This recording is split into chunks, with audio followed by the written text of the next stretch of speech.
CM Chandrababu సొంత జిల్లాలో కూటమి నేతల అరాచకాలకు అడ్డు అదుపు లేకుండా పోతోంది. గంగాధర నెల్లూరు నియోజకవర్గం పరిధిలోని పెనమలూరు మండలం వైఎస్ఆర్సీపీ సానుభూతి పరులపై కక్ష సాధింపు చర్యలకు దిగారు టీడీపీ నేతలు. పెనమలూరు బస్టాండ్ ఆవరణలో కేవలం వైఎస్ఆర్సీపీకి చెందిన 4 దుకాణాలను బలవంతంగా తొలగించారు. 40 ఏళ్లుగా పూల వ్యాపారం చేసుకుంటున్న తమను దౌర్జన్యంగా షాపు తొలగించారని బాధితులు ఆవేదన వ్యక్తం చేస్తున్నారు. వారిని జీడి నెల్లూరు వైఎస్ఆర్సీపీ ఇన్ఛార్జ్ కృపాలక్ష్మి ఫోన్ చేసి పరామర్శించారు. బాధితులకు ధైర్యం చెప్పారు. కూటమి ప్రభుత్వ అరాచకాలు పెరిగిపోయాయన్నారు కృపాలక్ష్మి.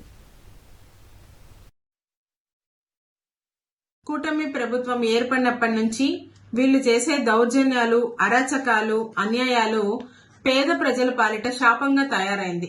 ఎందుకంటే గంగాధర నెల్లూరు నియోజకవర్గంలో పెనుమూరు మండలంలో నిన్న నైట్ బస్టాండ్ దగ్గర పూల వ్యాపారం చేసుకునే వాళ్ళ యొక్క షాపులు తొలగించినారు. అది దీనికి ఉదాహరణ. ఎందుకంటే మనం చూసినట్లయితే పేద ప్రజలు ఆ రోజు పూలు అమ్మితే గాని వాళ్ళకి జీవనాధారం లేదు. అలాంటిది అక్కడ 70 షాప్స్ ఉంటే వీళ్ళు ఈ 4 అంగిళ్లు మాత్రమే తొలగించినారు. ఎందుకంటే వాళ్ళు వైఎస్ఆర్సీపీకి చెందిన వాళ్ళు అనే ఒకే ఒక కారణంతో వాళ్ళ అంగిళ్లని ఏ ఒక్క ఇన్ఫర్మేషన్ ఇవ్వకుండా, వాళ్ళకి ఎటువంటి నోటీసులు ఇవ్వకుండా, వాళ్ళకి ముందస్తుగానే ఏ ప్రభుత్వ ఉత్తర్వులు జారీ చేయకుండా, ఏం లేకుండా డైరెక్ట్ గా వెళ్లి వాళ్ళ షాప్స్ అన్ని తొలగించడం జరిగింది.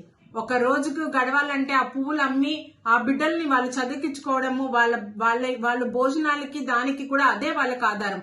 అలాంటిది మీరు కక్షపూరితంగా మీరు ఏదో మనసులో కక్షలు పెట్టుకొని వాళ్ళకు అన్యాయం చేయడాన్ని మేమెవ్వరూ సహించము.